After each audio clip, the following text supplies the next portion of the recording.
حقیقی دین اسلام کو زندہ کیا، تازہ کیا، ریفریش کیا، ریفارم کیا، رینو کیا. تو کیسے کیا؟ اب اس کے لیے ایک چھوٹی سی مثال آپ کے سامنے رکھتا ہوں.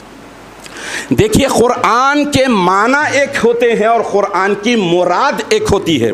قرآن کے معنی قرآن کے ظاہری علم رکھنے والے بیان کر سکتے ہیں اور مراد صرف معصوم عن الخطا ہستی بیان کر سکتی ہے. یا تو صاحب قرآن ہو یعنی حضور اکرم نبی مکرم صلی اللہ تعالی علیہ وسلم، یا پھر ان کا قائم مقام تابع تام و اتم مہدی ہو جو قرآن کی مراد بیان کرے کہ اس آیت سے مراد کیا ہے.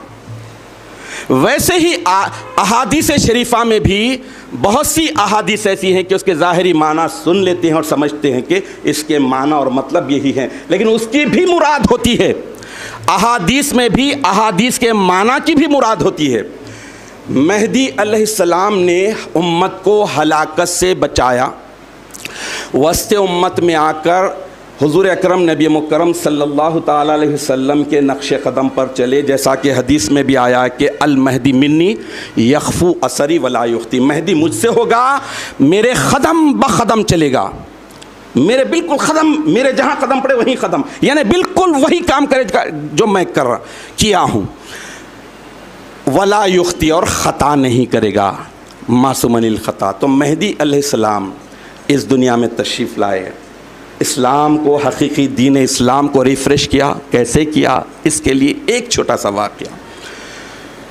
اللہ کے یہ خلیفے مہدی آخر الزماں جب تشریف لائے تو دنیا میں ہر طرف ہلاکت، خانقاہیں موجود، نمازیں موجود، زکاتیں دی جا رہی تھی، حج کیے جا رہے تھے، سب کچھ تھا، لیکن حقیقی دین اسلام، روح اسلام، مغز اسلام جو اللہ کی عبادت کے عوض میں بدل میں ملتی ہے، وہ اللہ کی ذات، وہ نہیں تھا.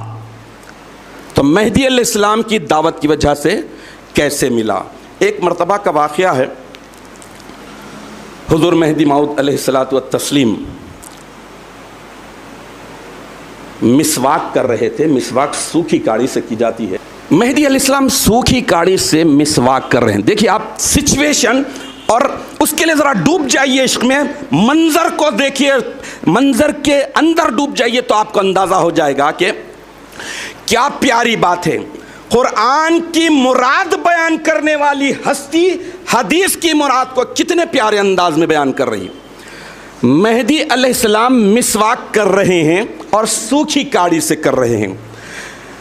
مہدی علیہ السلام سے آپ کے خلیفہ چہارم حضرت بندگی میاں سیدنا شاہ نظام دریائے وحدت آشام رضی اللہ تعالیٰ عنہ، جو کوئی معمولی ہستی نہیں، ملک جائز کے بادشاہ تھے لیکن حافظ قرآن تھے، احادیث پر زبردست عبور رکھتے تھے. مہدی علیہ السلام نے بشارت دیا کہ ولایت کے شمع، یہ ولایت کے شمع ہیں میاں نظام، ایسے شمع، ایسے کینڈل ہیں کہ ان سے کئی کینڈل اور کئی شمع جلیں گے. وہ علم کا سمندر حدیث پڑھی ہوئی وہ ہستی حضرت شاہ نظام رضی اللہ تعالیٰ عنہ مہدی علیہ السلام سے پوچھتے ہیں کہ میران جی، بندے نے احادیث میں پڑھا ہے، غور طلب بات ہے، بندے نے احادیث میں پڑھا ہے کہ جب مہدی کی بعثت ہو جائے گی تو مہدی کی بعثت ہونے کی وجہ سے سوکھے درخت، ڈرائی ٹریز جتنے ہوتے ہیں وہ ہرے بھرے ہو جائیں گے. مہدی آئے، میجک کی، اور ہرے بھرے ہو گئے. ظاہری حدیث میں یہ چیز ہے موجود. حضرت شاہ نظام دریائے وحدت آشام رضی اللہ تعالیٰ عنہ جو پڑھے تھے اس کو بیان کیا. کیا کہ میران جی، بندے نے احادیث میں پڑھا ہے کہ مہدی جب دنیا میں آ جائیں گے، مہدی آئیں گے تو مہدی کی برکت سے سوکھے درخت ہرے بھرے ہو جائیں گے. مہدی علیہ السلام سوکھی کاڑی سے مسواک کر رہے تھے. وہ کاڑی کو فوراً لیا، زمین میں گاڑ دیا، آنن فانن اس سے مول کے پھوٹے اور وہ ہری بھری ہو گئی. اس کے بعد مہدی علیہ الصلاۃ والتسلیم فرمائے کہ میاں نظام، یہ کام میجک کرنے والوں کا، بازیگروں کا، جادوگروں کا ہے. حدیث میں جو آیا ہے اس سے مراد یہ ہے کہ دلوں میں عشق الہی کے جو درخت ہیں وہ خشک ہو جائیں گے. مہدی کی بعثت اور دعوت دیدار کی وجہ سے وہ ہرے بھرے ہو جائیں گے. یعنی یوں سمجھ لو کہ مہدی جب دنیا میں تشریف لائیں گے تو لوگوں کے پاس سسٹم تو ہوگا، لیکن جو عشق الہی کا درخت انسٹال کر دیا گیا تھا، مہدی آ کر اسے انسٹال کر دیں گے اور اس میں ہرا بھرا ہو جائیں گا.